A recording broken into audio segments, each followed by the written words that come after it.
Noun নিয়ে আমি যদি বলি, নাউন কাকে বলে, নাউন কত প্রকার, কি এগুলোও কিন্তু আমাদের মোটামুটি পড়া আছে, যদি আমরা হয়তো ভুলে গেছি, কিন্তু আমাদের পড়া থাকার কথা। নাউন কত প্রকার, এগুলো প্রথমত 2 প্রকার, তারপরে একটা 4 প্রকার, তারপর একটা আরেক প্রকার, এইভাবে জটিল করে পড়া যাবে না। যেহেতু কত প্রকার নাউন, এটা পরীক্ষা আসার সম্ভাবনা খুবই ক্ষীণ, আসলেও পারবা। ওই দিকে না যে নাউন সব মিলে কয় প্রকার, 5 প্রকার। এর 5 প্রকার কি আছে, এই 5 প্রকার নাউনটার মধ্যে থেকে কিছু কিছু পরীক্ষায় আসে, যে কোনটা প্রপার নাউন, কোনটা হচ্ছে যে কমন নাউন, কোনটা কালেকটিভ নাউন। ওকে, এগুলো পরীক্ষায় কিছু কিছু আসে। তোমাদের যার কাছে যে বই আছে সেই বইগুলোতে এগুলো নিশ্চয়ই তোমরা এটা পড়ে রাখছো বা পড়ে থাকো। এখন আমি যদি তোমাকে দেখাই, দেখো এই প্রশ্নটা তোমাদের বিশেষ পরীক্ষায় আসছে, যে মাটন কোন প্রকার নাউন, 38 বিশেষ পরীক্ষায় আসছে, তোমরা সম্ভবত জানো। আর এটা আনসার করতে দিলে তোমরা আমার ধারণা সবাই পারবা, যে মাটন কোন প্রকার নাউন। এতে দেওয়া আছে কমন নাউন, বিতে দেওয়া আছে অ্যাবস্ট্রাক্ট নাউন, সিতে হচ্ছে ম্যাটেরিয়াল নাউন এবং ডিতে হচ্ছে প্রপার নাউন। আমি তোমাকে একটু বলে দেই যে নাউন 5 প্রকারের মধ্যে কি আছে। একটা হচ্ছে প্রপার, তোমরা সবাই জানো প্রপার। তারপর হচ্ছে কমন, প্রপার কমন। তারপর হচ্ছে তোমার কালেকটিভ, তারপর হচ্ছে ম্যাটেরিয়াল, তারপর হচ্ছে অ্যাবস্ট্রাক্ট। দেখো পড়তে হবে কিভাবে, আমি তোমাকে একটু টিপস দেই। নাউন 5 প্রকার। এখন তুমি পড়াশোনা করতেছো কিসের জন্য, তোমার একাডেমিক, তুমি এখন ধরো একাডেমিক পড়াশোনা করছো, সেই জন্য পড়াশোনা করছো। মানে এখানে যে নাউন কাকে বলে, কত কি এগুলো কি একাডেমিক পড়াশোনার জন্য করছো, এটা মোটেও না। অর্থাৎ তুমি একাডেমিক পড়াশোনা করার জন্য এই পড়াশোনাগুলো করছো না। একাডেমিক পড়াশোনা তোমার শেষ, তুমি এখন পড়ছো চাকরির প্রস্তুতির জন্য। ওকে, তো চাকরির প্রস্তুতি যখন পড়বা, তখন তোমার পড়াশোনার ধরনটা হবে ভিন্ন, কৌশল নিতে হবে। কারণ তোমার পড়া শুধু ইংরেজি না, তোমার পড়া অনেকগুলো বিষয় তোমাকে পড়তে হচ্ছে। এতগুলো বিষয় যদি পড়তে হয়, সবকিছু মনেও রাখতে হয়, তাহলে তোমাকে পড়তে হবে বেছে বেছে, এবং যে জায়গাগুলো জরুরি ওই জায়গাগুলো বেশি বেশি, যেটা জরুরি কম ওটা কম। এখানে আছে প্রপার নাউন, কমন নাউন, 5টা নাউন আছে। 5টার মধ্যে থেকে দেখো যে তুমি 5টাই সমানভাবে যদি রিভিশন করতে চাও, বারবার পড়তে চাও, তোমার সময়টা বেশি কিল হবে। একটা জিনিস তুমি তোমাকে চিন্তা করে দেখো, তোমাকে জিজ্ঞেস করে দেখো, যে এই যে প্রপার নাউন যেটা আছে আর এই যে অ্যাবস্ট্রাক্ট নাউন আছে, এই দুটো তোমার পড়ার দরকার নেই।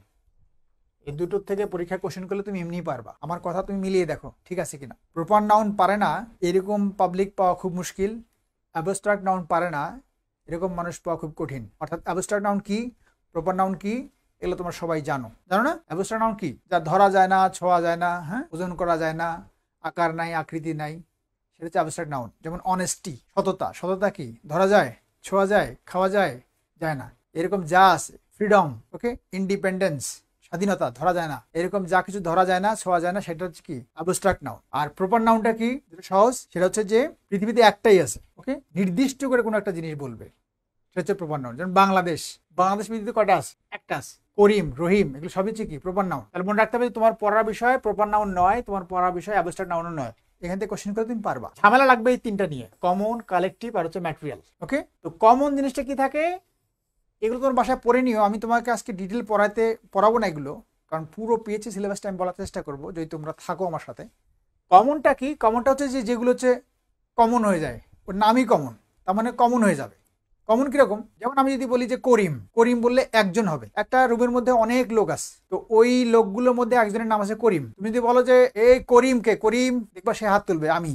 এখন এই রুমের মধ্যে সবাই কিন্তু মানুষ। তুমি যদি বলো মানুষকে, তাহলে কি মানুষকে বলে কি হবে, সে মানুষ, সে মানুষ, সে মানুষ, সবাই মানুষ। তাহলে মানুষটা কি হচ্ছে, মানুষটা কমন হয়ে যাচ্ছে। উনিও মানুষ, উনিও মানুষ, উনিও মানুষ, কিন্তু করিম কজন, একজন। করিম তো একজন মানুষ। এই যে যেটা নির্দিষ্ট হয়ে গেল করিম, সেটা হচ্ছে প্রপার নাউন। আর ওই যে যেটা কমন হয়ে গেল মানুষটা, সেটা হচ্ছে কমন নাউন। তাহলে একটা ছেলের নাম যদি হয় জন, সে তো একটা ছেলে, ছেলে কি হবে, ছেলে হবে কমন নাউন। আর জন কি হবে, জন হবে প্রপার নাউন। তাহলে কমন নাউন আর প্রপার নাউন, যেমন বাংলাদেশ একটা কি কান্ট্রি, বাংলাদেশ একটাই, সেটা হচ্ছে প্রপার নাউন। আর কান্ট্রি কি, বাংলাদেশ একটা, তো কান্ট্রি তো একটা না, কান্ট্রি অনেক আছে। কান্ট্রি হচ্ছে কমন, বাংলাদেশ একটা কান্ট্রি, ইন্ডিয়া একটা কান্ট্রি, থাইল্যান্ড একটা কান্ট্রি, তাহলে কান্ট্রি হচ্ছে কমন নাউন। ঢাকা একটা কি, ঢাকা পৃথিবীতে একটাই, ঢাকা হচ্ছে প্রপার নাউন। ঢাকা একটা সিটি, ওকে, বা ক্যাপিটাল, ক্যাপিটাল পৃথিবীতে অনেক আছে, সিটি পৃথিবীতে অনেক আছে, তাহলে সিটি, ক্যাপিটাল, এগুলো কি কমন নাউন। এই হচ্ছে বিষয়। এইটারই কালেকটিভটা কি হবে, কালেকটিভ হচ্ছে যে এই কমন নাউন কয়েকটা মিলে যখন একসাথে থাকবে, একসাথে গ্রুপ আকারে বোঝাবে, সেটা হচ্ছে কালেকটিভ নাউন। আমরা সবাই জানি এটা। তাহলে পড়া বিষয়টা কি, তুমি এখন দেখবা যে এটা বিশাল করে চ্যাপ্টার আছে, কিন্তু এগুলো পড়ার জন্য তো তোমার এত সময় কিল করা যাবে না। ওকে, তাহলে কালেকটিভ নাউনটা কি, যেমন আমি যদি বলি কাউ, কাউ হচ্ছে কি কমন নাউন, কাউটা কমন না, কমন নাউন। এখন গরু, ছাগল, মহিষ, ভেড়া সবগুলো মিলে ইংলিশ কি? ক্যাটেল। ক্যাটেল মানে হচ্ছে গবাদি পশু। তাহলে গবাদি পশু বললে কি বোঝায়? সব কিছু বোঝায়, কাউকে বোঝায়, গডকে বোঝায়, সব কিছু বোঝায়। তাহলে এই ক্যাটেলটা হচ্ছে কালেক্টিভ নাউন। ওকে, তাহলে আর ম্যাটেরিয়ালটা কি? ম্যাটেরিয়ালটা হচ্ছে যার আকার আছে, আয়তন আছে এবং যেটার মূল বস্তু কোনা হবে সেটা হচ্ছে ম্যাটেরিয়াল নাউন। মূল, একদম মূলটা হতে হবে। যেমন তোমার যদি মূলটা বলতে কি, পানি, পানির থেকে তুমি আইসক্রিম তৈরি করো, অন্য নাউন হয়ে যাবে, কিন্তু পানিটা হচ্ছে মূল বস্তু, তাহলে পানিটা কি হবে? ম্যাটেরিয়াল নাউন হবে। যেইটা মূল হবে সেটা হচ্ছে ম্যাটেরিয়াল নাউন। ওইটা থেকে তৈরি হলে সেটা কি হবে? কমন হয়ে যাবে। তাহলে যদি আমি বলি যে বেঞ্চ, বেঞ্চ বা এই পেন, এই পেনটা কোন নাউন হবে? পেনটা দেখো, পেনটা কিন্তু বস্তু, তাহলে এটা কি ম্যাটেরিয়াল নাউন হবে? মোটেও না। এইটা যে জিনিস দিয়ে তৈরি হয়েছে, যে মেটালটাতে তৈরি হয়েছে, সেটা হচ্ছে ম্যাটেরিয়াল নাউন। বাট তৈরি হওয়ার পরে এটার নাম হয়ে গেছে কি? পেন। পেন বলতে একটা কলম, ওর কাছে একটা কলম, ওর কাছে একটা কলম, এগুলো সবগুলো কমন হয়ে গেছে, তাহলে পেনটা হচ্ছে কমন নাউন। এবং টেবিল যদি আমি বলি, টেবিল এটা কিন্তু একটা বস্তু, কিন্তু টেবিল কিন্তু ম্যাটেরিয়াল নাউন না, টেবিলটা হচ্ছে কমন নাউন। কারণ টেবিলের মূল মূল যে বস্তুটা ছিল, মূল যে উপাদান ছিল সেটা ছিল উড। উড হচ্ছে ম্যাটেরিয়াল নাউন, বাট উড থেকে তৈরি টেবিলটা বা চেয়ারটা এগুলো সব হচ্ছে কি নাউন? Common noun. ওকে, তাহলে মূল বস্তু যেটা হবে সেটা হচ্ছে ম্যাটেরিয়াল নাউন। এখানে বলছে কি যে মাটন, মাটন কোন প্রকার নাউন? মাটনটা কি? মাটন যে মাংসটা, সেটা হচ্ছে মাংসই তো, মূলটাই, মাংস থেকে তো এটার সাথে তৈরি হবে, কিন্তু মাটন তো মূল বস্তু, এই জন্য মাটনটা কি হবে? Material noun. এইরকম প্রশ্ন তোমার মাথায় যে যাই বলুক, সাথে সাথে চিন্তা করে ফেলবা যে এটা কোন নাউন। যেমন তোমার যদি বলে যে ব্যাংক, ব্যাংক কোন নাউনকে জিজ্ঞেস করলো, কি বলবা? ব্যাংক কোন নাউন? ব্যাংক যদি জিজ্ঞেস করে অবশ্যই বলবা ব্যাংক হচ্ছে কি? কোন ব্যাংক? এটা বুঝতে পারছো না, সোনালী ব্যাংক, রূপালী ব্যাংক, কোন ব্যাংক বোঝা যাচ্ছে না, ব্যাংক হচ্ছে কমন নাউন। আর যদি তোমাকে বলে যে গ্রামীণ ফোন বা বাংলা লিঙ্ক, বাংলা লিঙ্ক কোন নাউন? বাংলা লিঙ্ক হচ্ছে একটাই নাম, এটা প্রপার নাউন। আর বাংলা লিঙ্ক হচ্ছে কি? Mobile company. এখন মোবাইল কোম্পানি বা কোম্পানি বা মোবাইল, এগুলো কোন নাউন হবে? মোবাইল বলে কি চেনা যায় যে কোন মোবাইল? কোম্পানি বলে চেনা যায় যে কোন কোম্পানি? তাহলে এগুলো হচ্ছে কমন নাউন। এগুলো আমি বলতে চাই নাই, কথাটা ঢুকে গেল। আমি যদি বলি যে এই যে পানির বোতল, তাহলে পানির বোতল কোন নাউন হবে? এই ভিতরে পানি যেটা আছে, পানিটা হচ্ছে, ওয়াটার হচ্ছে ম্যাটেরিয়াল নাউন, কিন্তু এই বোতলটা, বোতলটা হচ্ছে কমন নাউন। ওকে, এরকম আর কি। এভাবে সহজ করে চিন্তা করবা যে মানে যাই আসুক সামনে, যেটাই আসবে সেটাই। এই ওয়াচটা, ঘড়িটা আছে, ঘড়িটা কোন নাউন হবে? ঘড়িটা কি ম্যাটেরিয়াল নাউন? ঘড়ি কি ম্যাটেরিয়াল নাউন হবে? না, এটা হচ্ছে কমন নাউন। ওকে, বাট এই ঘড়িটা কি উপাদান দিয়ে তৈরি, সেটা যদি আসে সেটা হচ্ছে ম্যাটেরিয়াল নাউন। আমার মনে হয় যে এই পাঁচটা নাউনের বিষয়টা যতটুকু বললাম, একটু যদি একটু চর্চা করো এবং এভাবে সংক্ষিপ্ত করে চিন্তা করে পড়ো, আমার মনে হয় পড়াটা তোমার বেশি কাজে লাগবে। ওকে বন্ধুরা, আমি পরের স্লাইডটা দেখি যে তোমরা কি অবস্থা। আরও প্রশ্ন আছে, কারণ ওই চ্যাপ্টারটা কি ছিল আমাদের, দেখো ডিটারমাইনার ছিল, জেন্ডার ছিল, নাম্বার ছিল। তাহলে জেন্ডার নাম্বার থেকে কি ধরনের প্রশ্ন আসে সেটা একটা প্রশ্ন দেখো। Which of the following does not have a ফেমাইন form? নিচের কোনটার ফেমাইন ফর্ম নাই, ম্যাসকুলিন ফর্ম, ফেমাইন ফর্ম। ওকে, এগুলো তোমরা বোঝো কিনা? আমার মনে হয় তোমরা বোঝো, masculine form, feminine form. Okay, which of the following does not have a ফেমাইন form, নিচের কোনটার ফেমাইন ফর্ম নাই? মানে একটা হচ্ছে কি পুরুষবাচক, একটা নারীবাচক। এই পুরুষবাচক নারীবাচকের মধ্যে প্রশ্ন দেখো কেমন প্রশ্ন করে, যে নিচের কোনটার কি নাই? নারীবাচক শব্দ নাই নিচের কোনটার মধ্যে, সেটা তোমাকে প্রশ্ন করছে।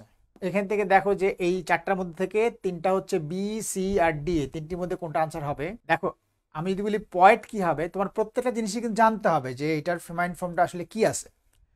পয়েন্টের কি আছে? পয়েন্টেস আছে, তার মানে এইটা হবে না আনসার। এটা আনসার কেউ করো নাই, ভেরি গুড। আর বাকি তিনটা আমাদের করছো। এখানে ডিতে আছে, ফার্স্ট আছে ডি, হোস্ট আছে। তোমরা ধরো হোস্টেস, হোস্টেস কি? হোস্টের কি হবে? ফেমাইন ফর্ম হচ্ছে হোস্টেস, তার এটাও আনসারটা হবে না, কাটা। তাহলে হয় বি হবে অথবা সি হবে। সির মধ্যে আমরা দেখলাম যে সির মধ্যে আনসারটা তোমরা অনেক বেশি করছো, বিকজ অফ গড। তোমরা দেখছো এখানে, এখানে গড লেখা আছে, বাট গডের জিটা কিভাবে দেওয়া আছে দেখো, জিটা ছোট হাতে দেওয়া আছে, স্মল লেটার দেওয়া আছে। তোমরা কি জানো যে এই গড আর এই গড দুটোর মধ্যে পার্থক্য কি? এই জিটা যখন বড়দের দেওয়া হয় তখন বুঝায় সৃষ্টিকর্তা হচ্ছে একজন। ওকে, যে সৃষ্টিকর্তা তুমি যে ধর্মেরই হও, একজনকে যদি মিন করো সেক্ষেত্রে জিটা হবে বড়। এই যে ক্যাপিটাল জি, গড, যেমন আমরা আল্লাহ বিশ্বাস করি, আল্লাহ আমাদের ধর্মে। ওকে, তারপরে খ্রিস্টান ধর্মে বলা হয় যে গড। ওকে, একজন যদি বিশ্বাস করো সেটা হচ্ছে, বা একজনকে যদি মিন করো সেটা হচ্ছে জিটা বড় হাতের হবে। আবার তোমরা দেখো যে এই যে গড আছে, হিন্দু ধর্মের অনুসারী আমরা যারা আছি তাদের দেখবা যে দেবতা আছে, অনেক অনেক দেবতা, দেবী দেবতা আছে। তো দেবতাদের বলা হয় গড। তো সেখানে এই গড কিন্তু একটা না, এই গড অনেক আছে। অনেক থাকলে কি হয়, সেটা তো অনেক থাকার কারণে এটা কি আছে যে দেবীও আছে, অর্থাৎ ফেমাইন ফর্ম তো অবশ্যই আছে। দেবীকে কি বলা হয়, গড বলা হয় দেবতাকে, আর গডেজ এটা বলা হয় দেবীকে, গডেস। ওকে, তাহলে গড হচ্ছে দেবতা আর গডেস হচ্ছে দেবী। এই জন্য এই আনসারটাও গোল্লা। যারা তোমরা জাজ করেছিলে আনসার, জাজের কোনো ফেমাইন ফর্ম নাই, এই যে আনসারটা বি হবে। এইটা তোমাদের একটু পড়াশোনা করতে হবে, অল্প পড়াশোনা। এগুলো আমার যে ক্লাসরুম ইংলিশ বই আছে আমি একদম সংক্ষিপ্ত করে সাজিয়ে দিয়েছি, সেইখানে যে কতটুকু পরীক্ষা আসতে পারে সেভাবে দেওয়া আছে। তোমরা এই জায়গাগুলো, চার্টগুলো দেখে নিও, ওর বাইরে আর পড়তে হবে না, ওই কটা পড়ে নিও, তাহলেই তোমার ইনশাল্লাহ কমন থাকার কথা। এগুলো পরীক্ষা থাকে কিন্তু। আরো প্রশ্ন আছে কিনা দেখি, আরো একটা প্রশ্ন আছে। এবার দেখো ম্যাসকুলিন ফর্ম কোনটা নাই, একটু আগে দেখলাম কি যে ফেমাইন ফর্ম কোনটা নাই, এবার ম্যাসকুলিন ফর্ম কোনটা নাই সেটা দেখো। এখন দেখো এখান থেকে তোমরা জানো যে এগুলো কি, সিতে আছে ডাচেস। তোমরা জানো যে ডাচেসের কি হয়, ডাচেসের ডিউক হয়, ডিউক। ডাচেসের ম্যাসকুলিন ফর্ম কি ডিউক, আর ফেমাইন হচ্ছে ডাচেস। তা বলছে যে ম্যাসকুলিন ফর্ম কোনটা নাই। ওকে, তার মানে ডাচেসের আছে ডিউক, এই জন্য এই আনসারটা হবে না। উইচ, উইচ মানে কি, উইচ বানান যদি দেখতে না পারো আমি লিখে দিচ্ছি, WITCH, উইচ। এই উইচ হচ্ছে যে ওই যে আমরা ছোটবেলায় যে টিভি সিরিয়ালে নাটক দেখতাম, আলিফ লালা সিনবাদ, বলতো সারারা গুল সুবহান ইসবা। উইচ মানে হচ্ছে ডাইনিং। ওকে, তার মানে উইচের সাথে তাহলে কি হবে, ম্যাসকুলিন ফর্মটা কি হবে উইচের? তোমরা জানো যে ওই যে কেহেরমান ছিল একজন, কেহেরমান। ওকে, উনি কি ছিল, উইজার্ড। তাহলে উইচ তাহলে কি হয়, উইজার্ড হয়। হ্যাঁ, এরকম আর কি চিন্তা করতে হবে, উইজার্ড। তাহলে উইচের হচ্ছে উইজার্ড, ডাচেসের হচ্ছে ডিউক। মেয়ার, মেয়ার মানে কি, যে ওই যে মানে মেয়ে ঘোড়া, হ্যাঁ, ঘটকি। এটা কি হয় যে হর্স হয়, এটা কি আছে, মেয়ারের হর্স আছে। তাহলে শুধু নাই কার, ককেটের নাই। ককেট বানানটা কি আছে, COQUETTE, ককেট। ককেট মানে কি, ককেট মানে হচ্ছে যে one kind of, what call it, one kind of prostitute, এই টাইপের আর কি মেয়ে। তো তাদের কি নাই, ম্যাসকুলিন ফর্ম নাই। তাহলে ককেট হচ্ছে আনসার তোমার।